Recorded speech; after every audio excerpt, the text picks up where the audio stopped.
You can absolutely build muscle at the same time as dieting for fat loss, providing you adhere to a few certain principles. In this video, I'm going to explain how you can actually do both at the same time. I'm going to give you some practical tips that you can actually go away and use in your own physique journey. And then lastly, using a couple of my client case studies, I'm going to show you all of this in action and help you understand whether the first thing you need to do is either go into a calorie deficit or go into a calorie surplus. But firstly, if you're new here, I'm Ryan Lewin. I'm an online body and health transformation coach, and I've been working full-time in the industry for 10 years. Before that, I went to university and did a master's degree in exercise physiology, and I'm a certified and insured nutritionist. If you hit subscribe, I guarantee I'll be putting out content that's going to help you with your own body and health transformation journey.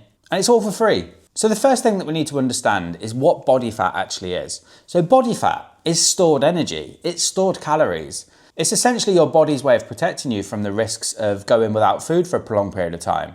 Now, for every pound of body fat that we've got stored on the body, there's roughly 3,500 calories. So if you were to put a pound of body fat through the same process as you would put a Mars bar to determine how many calories are in it, it comes out to about 3,500. So if you've got 20 pounds of body fat to lose before you can see your abs or get yourself in shape or be healthy, that's 70,000 calories of stored body fat that you're going to be burning through. And those calories can be used for many processes in the body, including building muscle. Now, the best analogy that I can give you for this is, let's just say you had £1 million in the bank and you were going out every weekend spending £1,000 on expensive food. Initially, you probably wouldn't be too worried because you've got such an abundance of cash in the bank. But eventually you would get to a point where the amount of money that you've got left in the bank has gone down significantly. And if you continue to spend £1,000 at the weekend on food, you'd probably start to get a little bit more cautious with your spending. You might have to slow it down a little bit and start putting more back into the savings. And that's essentially how to think about body fat. The leaner you get and the less body fat you've got stored, the slower your muscle building processes will become. And at that point, you then probably need to consider eating a calorie surplus from food in order to fuel muscle building. So if you've got 10, 20, 30, 40 pounds of body fat to lose, you can absolutely build muscle, providing you do these things. So number one, weight training. And not just any old weight training, structured, progressive, and hard weight training. When we weight train in the gym, providing we put our muscles under enough stress, that's a signal to the body that we need to build new muscle. Imagine if I came and drove a car through the front of your house and knocked down the bricks. You'd probably be quite upset, but you'd rebuild the wall and you might consider getting a slightly stronger brick just in case that happens again. That's how to think about building muscle. When you're in the gym, you're knocking down that wall and the body will try and rebuild it a little bit stronger so that next time you use those weights or those reps, it's not going to cause the same amount of damage. Which leads me into my next point.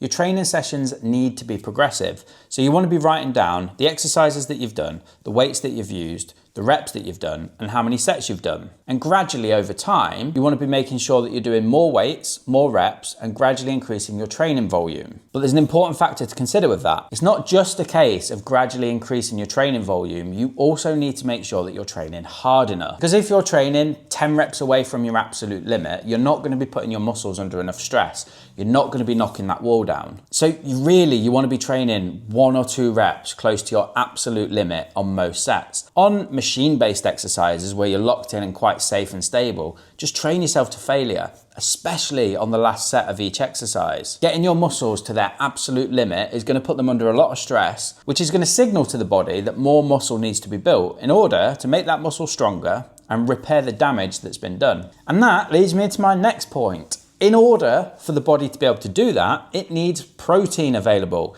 So protein is essentially the bricks that's going to rebuild the wall, right? So we've got the gym that knocks the wall down as long as you're training hard enough. You then consume protein from the diet and the body will use those building blocks within the protein to rebuild the wall. And in this case, that means rebuilding muscle and getting bigger. So you want to be aiming for about 2 grams of protein per kilogram of body weight most days. So if you're 80 kilos, that would be 160 grams of protein. And that process just keeps repeating itself, providing you train hard enough and providing you eat enough protein.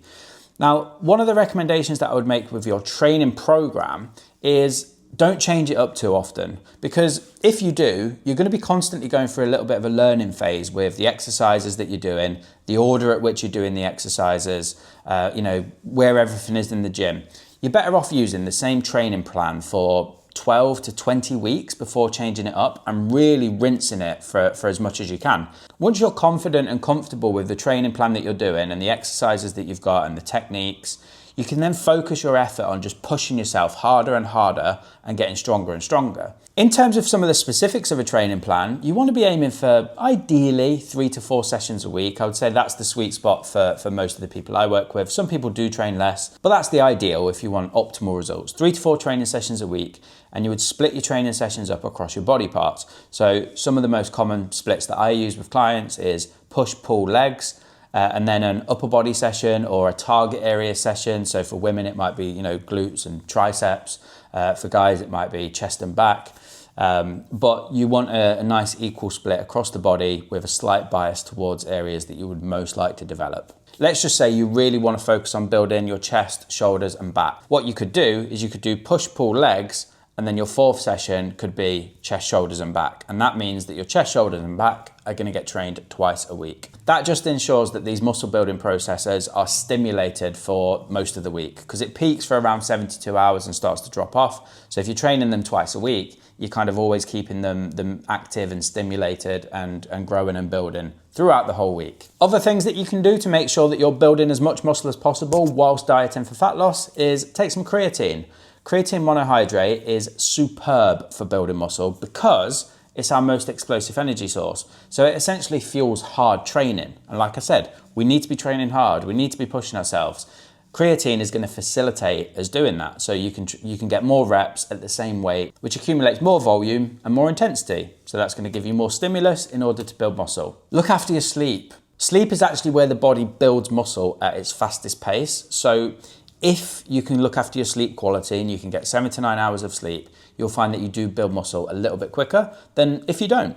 So looking after your sleep is a great way to support recovery and build muscle. And lastly, when it comes to cardio, I would prioritize steps because high intensity cardio, or too much of it, does cause a little bit more muscle breakdown. So if we're looking to optimize the amount of muscle that you're building in a fat loss phase, I'd always preference steps over lots of running or lots of high intensity training. So there we go. Train hard, train progressively, track your training programs, don't mix it up too frequently, eat your protein, take your creatine, get some sleep, prioritize steps. If you do those things consistently over time, you can absolutely build a really nice amount of muscle tissue whilst dieting for fat loss in a calorie deficit and getting leaner. And that is essentially the process of body recomposition. You bring body fat down, you build muscle. That gives you a superb body transformation. Right, I'm just going to show you a couple of examples now with my clients to show you this in action. So here we've got Danny. On the left, Danny was about 92 kilos.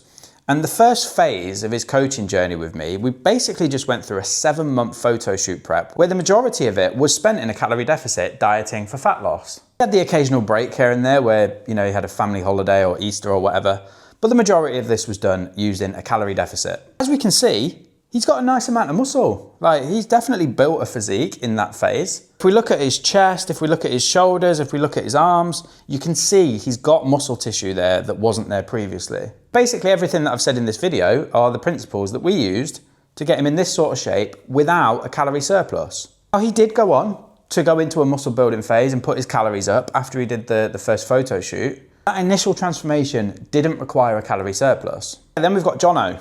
Similar sort of story. On the left, he was 78 kilos. This was a 6-month photo shoot prep consisting of predominantly a calorie deficit. So the whole time he was dieting to get leaner. But again, we can see that there's definitely a little bit more muscle tissue there than was there before. And he, again, just used the principles that I've used in this video. When it comes to deciding which direction you should go in first, I would always say, go through that initial fat loss phase because there are so many benefits to getting leaner before you go into a calorie surplus, both from a health perspective and also a psychological perspective. That is going to be the topic of my next video. So if you want to learn more about that, make sure you hit subscribe because next week I'll be covering why you should get leaner before going into a muscle building phase. So hit subscribe. I'll catch you next time.